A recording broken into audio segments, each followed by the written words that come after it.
You tell me not to open it, and it was hard for me. Yeah, I love, I wish I could just make a living shopping for people.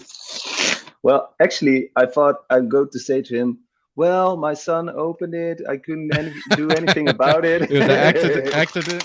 Accident." That's funny.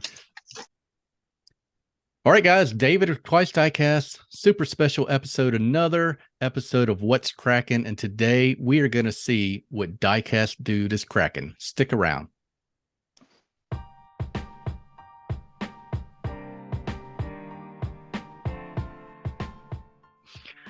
Welcome back, guys. Today we've got Diecast Dude joining us. We're going to see what's cracking. If this is your first time to tune into an episode of What's Cracking, here's how it works. I send a little box of goodies to friends around the world, and we have a conversation. You can see Diecast Dude right there. He's got his box. So without further ado, you know what? Let's go ahead. Let's get into it. Start tearing it open. And I'll do a little bit of talking in the meantime while you're opening, and then we'll just kind of maybe pull them out one by one. So go ahead and start. Let's see what's cracking today. Go ahead and start unwrapping it, and I'll just we'll zoom ahead to when you got the box open. I can open it? Yeah, go ahead. Let's crack it open. Oh, finally. Yeah. This was fun, man. Okay, I'm going to guess everybody knows Diecast Dude's channel, but if you don't, here is what you're looking for when you search for it on YouTube. The best peg hunts from around the world and unboxings as well as reviews. Go check it out. Let's get back to the unboxing. I love the backdrop too. Some pretty cool diecast in the background. Yeah, that's my display cabinet. Yeah. And once in a while, I change everything. Because okay. this display, keep it fresh. Keep it fresh. This display cabinet is not enough for all the diecast I got. You're telling me. The first thing I see is already awesome. The stickers from, I'm sure you can see it, Diecast Breakdown. I love this. This is awesome. And I'm still planning, because your stickers, I see them also here. You sent in a couple of other ones, but the other ones are still here. Because I have a couple of stores in my mind, and I'll take these stickers with me. Awesome, man. And I'm going to place them on the Fountain of Destruction with the Hot Wheels inside. Absolutely. And then everyone can see your logo. Okay, so I've got the first one right here. Yeah, let's go ahead. Crack that first one open. I can. Yeah. I'm really excited. Okay, I know it's already good because I see something fun, John Deere. There you go. This is awesome. So while you're showing that, I want you to think about this question: How did you get into farm equipment diecast? You're the biggest fan of that I know. Well, I'm definitely not the biggest fan, but I just really like big machines. So not only tractors, but also construction machines. Yeah. I live in a country with a lot of farmers, also the place where I live. So I see a lot of tractors and construction machines driving on the road. And I always think those are the machines that make sure we can eat, or we can live in a house, or we can drive on a road. So I think those machines are very special, and that's also the reason I really like these kind of machines. So I'm really happy with this. Thank you, David. Yeah, that's my pleasure. And you bring up a good point, man. Sometimes we get aggravated with truckers on the road, but man, they're the ones that are bringing the groceries to our stores, and we don't have to drive to or fly to Paris to get our groceries. Absolutely. But my diecast collection does not only exist with about cars and tractors. There are also planes, military vehicles. Yep. So my diecast collection is very diverse.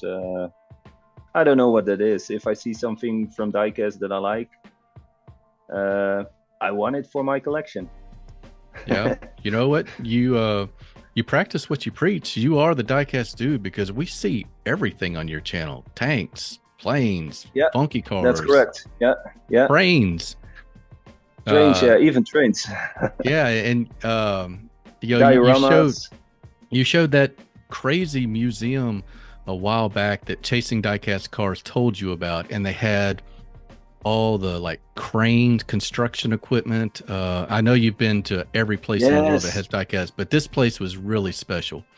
That was very special. I've never seen something like this. Yeah, did a video about it. You can find it on my channel. It's actually a private collection, but it's so big, and the owner thought, well, this is very cool. I should make a museum of it, and he did. I think more than 50,000 models he got. That's huge. That is very special. If it's okay with you, while we're talking, I'd like to put some of the video from that visit over my face while you're talking about it. Of course. I'll provide the link to that. So cool. Yeah. Well, let me ask you this then. I know you see a lot of big trucks and trailers out on the road, but what are you personally driving in? What is your daily driver? My daily driver is a Volkswagen Up, and that's a small city car. Right. And the reason I got that Volkswagen, because my first car was a Mercedes-Benz 500 SEC, and afterwards I went to Golf GTI, first the 4 and then the 5, but then I met my girlfriend, and she lived far away. Yeah. And a Golf GTI, it drinks a lot of petrol. It's expensive date. So I decided to buy a car that is very, how do you say it? Efficient. Efficient. That's the word that I'm looking for. And it was the Volkswagen Up. And till this day, I'm still enjoying this car, and it brings me from A to B and all the diecast places that I'm visiting. I'm going to show the viewers right now what a Volkswagen Up looks like, because I didn't know what this car was. I don't think we have that here. And maybe you'll see something familiar as we get down through the box. Let's go ahead and open up something else. Yes. Okay, what I've got here. Oh, this. No way. You sent me a t-shirt of Twice Diecast. Had to be orange, awesome. Right? I did a few in orange, and you guys are in the Netherlands, so what better? Who else was going to get an orange shirt, right? Okay, so the next NAMAC, the biggest diecast car event in the world, I'm wearing this t-shirt. That's awesome. Definitely. I love that, man. Thank you so much. Yeah. What's the size? I think it's an extra large. I don't think. Oh my God! American extra large. Yeah, so you could probably fit you and your girlfriend in there. Yeah. Twice Diecast. That's the awesome, new. Man. That's the new logo that. That's Chuck, the new logo, orange. Yeah. Well, I love it. I can do it in different colors, but yeah, we played around with it. I thought gray and orange kind of looked good together. So gray and orange is perfect. Yeah. Keep on digging, man. Yeah. I'm so glad to get to give you gifts for a change. Like, I'm gonna hold these up, guys. This is stuff Diecast Dude gave to me, and I think, these are ones like I would never have these in my collection if it weren't for you and your generosity. So thank you so much. And also this, guys, I'd never get these. These are really cool. Perfect for dioramas and displays. And I know you love taking photos. Bring your diecast to life, my friends. That is very important. There you go. That's the reason I like dioramas and figures. So it just so happens we have a massive John Deere store where my son will go to college. I thought this was cool. I've never seen them on treads. Oh, I love this. Have you ever seen that? I'm a big fan. Yeah, I've seen it. I even seen it here in the Netherlands. That's cool. With those Caterpillar tracks. Yeah, you see those a lot. And on my work, I also see a lot of these tractors passing by. So yes, I really love this tractor. That is awesome. Sweet. Well, man, I can no, maybe not. But recently I received a big box of farm equipment. I think you know. Yeah. And I'm still unboxing it because Right. not everything is out of the box. There are a lot of boxes here under the table and back in the room. And I'm planning to make a lot of photos with these farm models. And this is awesome. Thank you so much. Did you know that they have chase pieces for that John Deere stuff? In the store, they had gold versions of those models. Are those chase pieces? They have to be. Like, they cost like $100 or maybe more. It's crazy. I didn't realize. Maybe they're not chase pieces. Maybe they're just like ultra premium versions. But it's pretty wild. You can get a gold tractor.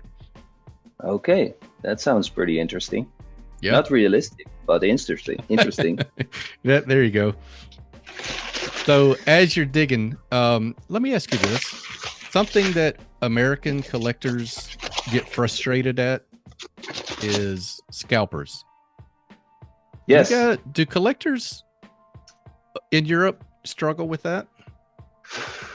Well, first not, but and that's because of the high prices here in Europe, because you pay around $2 or $3 for a Hot Wheels mainline. Okay. So that's not interesting for someone to resell it. Yeah, maybe some person, but not that much. Sure. In Germany, the price is a little bit lower, and on Diecast events, you see a lot of sellers, and you know that they got their stuff from Germany, because the price there was first $1 for a Hot Wheel at some stores, and now it's $1.50 because of the inflation. Now we have a new store in the Netherlands, and I did a video over there. It's called Smith's Toys, pretty big toy store. Yep. Has a good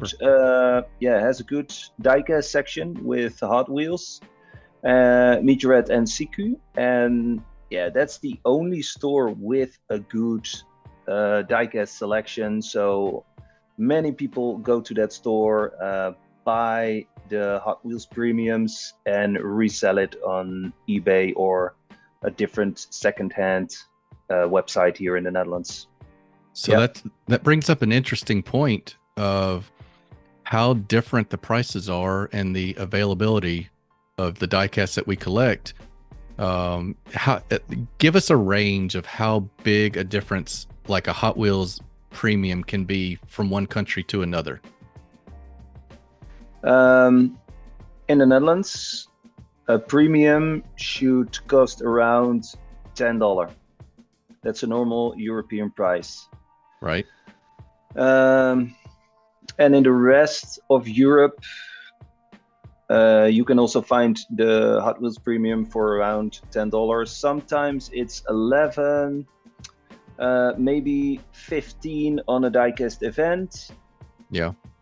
But in the Hot Wheels mainlines, you can see the biggest difference. I've seen them between $3.50 and $1.50.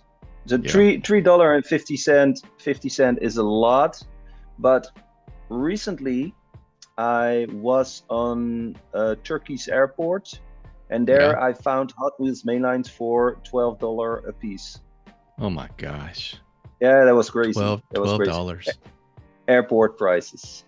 Wow. But that was the highest price I've ever seen for a Hot Wheels mainline. So have you hunted in every country in Europe? Definitely not. And I'm limited, of course. I live on the border of Belgium. France is an hour driving away from me, but driving to Paris, that's like 4 hours. And I know in America, if you guys do grocery, you drive 4 hours easily. Right. But in Europe, 4 hours driving is pretty far. So I still have to go to Spain. I still have to go to Italy, Switzerland. A lot of parts in Germany, because they have a lot of good stores. Yeah. So no, England also on my list. The UK. Cool. Yeah. But UK I was have fun. to say, my area is pretty good when it comes to diecast stores. Yeah, I'll tell you, we all enjoy it, and for a lot of people, myself included, you were one of the first channels that got me back into collecting when I realized that people are still actively doing this, and it's a big hobby community. So your channels was one of the first. So thank you for that. You got me kind of back into the hobby. Thank you. Yeah. Well, all right, let's see what else you got in there. This is what? Seriously? I can't believe you did this for me. I have to open it up and show it to the viewer because this is insane. It looks like the glass got all fogged up. I think we might have to wipe it down. Some of the fumes. What? We might have to just wipe it with a cloth on the inside. Yeah, don't worry about it now. So some of the parts that got glued, you can see the fumes have apparently. I hope that stuff will come off. I have to be careful with it. Yeah. Did it get stuck in the? There you go. It's sick. All right, I'm going to put a Volkswagen Up over me right now. And here, yeah, we got to wipe that down. Good gracious. Maybe it's a weathered look now. Looks like it's been through the snow. It's awesome. I like this look. Okay. It's pretty cool, but maybe I can. Yeah, it's the glue, I think. Yeah, is it coming off? Holy moly! It's a Volkswagen Up monster truck. Can you believe it? It is hard to find a Volkswagen Up. Is it focusing? It looks like it is. Yeah. Okay. And it even got a license plate. There you go. I like that. German license plate, but it's a German car. Yep. Got a sunroof. That was fun to make, man. This is sick, man. Where did you find a Volkswagen Up? So I think that is a Schuko 1/43rd scale. And then, believe it or not, because the wheels were so tiny on the Up, a regular Hot Wheels monster truck worked for it. It was like the right distance and everything. Man. Yeah, I love it. It's crazy cool. And I'm not sure if you can see the interior, but the interior looks totally awesome too. Yeah, it was a pretty cool little model. I think they were like dealership models. Unfortunately, my Up doesn't have a sunroof, but yep. For the rest, it is sick, man. This is awesome. I love it. I'm glad you like it, man. I knew nobody would appreciate it like you. And it is my first Volkswagen Up in the collection. Awesome. There you go. I'm glad it's a monster truck because I'm also a fan of monster trucks. Yep. You've opened my eyes to monster truck, man. I did? Yeah. I started noticing them, and I started saying, you know what? I'm not going to just discount them anymore. I'm going to look at them. If Diecast Dude thinks they're cool, I'll give them a look too. Some of them even look better than the main lines. For example, the one you sent me, the Time Machine. Yep. The Back to the Future Time Machine. Looks very good. Yeah. A lot of details, more than the mainline version. Yeah, I think you're right. I think you're right about that. If you take a big whiff. Tobacco. Yeah, beautiful box. I didn't send you cigars. So we have a cigar place right down by our house, and they throw away all these boxes. So I thought, these are cool boxes. I'm going to maybe make them into a gift somehow. So that's a little thank you for, all the work you do for the hobby community. Can I read this? What's inside? Absolutely. Yeah, absolutely. Okay, wait a minute. Okay. Oh, the car came out. The car came out. We show the car later because he wrote something here. I read it for you. For being one of the very first collectors to introduce me to all the wonderful diecast brands around the world, and for showing collectors everywhere how to hunt for diecast. Thank you. That's very kind of you. Yeah, man. Thank you too. Listen, you And don't know how many people. Bucks. Yeah, they were just going to throw that away. So crazy. Sometimes I get bored and I have to make my own Thank Hot you for Wheels. your support, David. Twice Diecast, and with a beautiful. That's my favorite casting.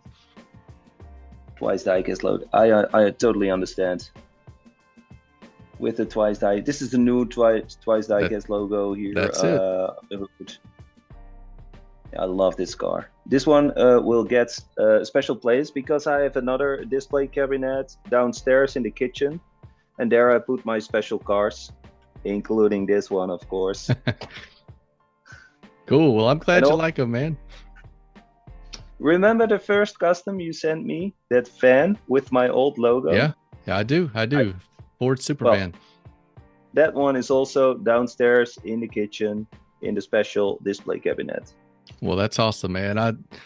You know, that was right when I was just starting to play around with customs, and it's very, I tell you, man, it's very therapeutic to sit in a little workshop and do that and turn everything off and just be quiet for a little while. I totally understand.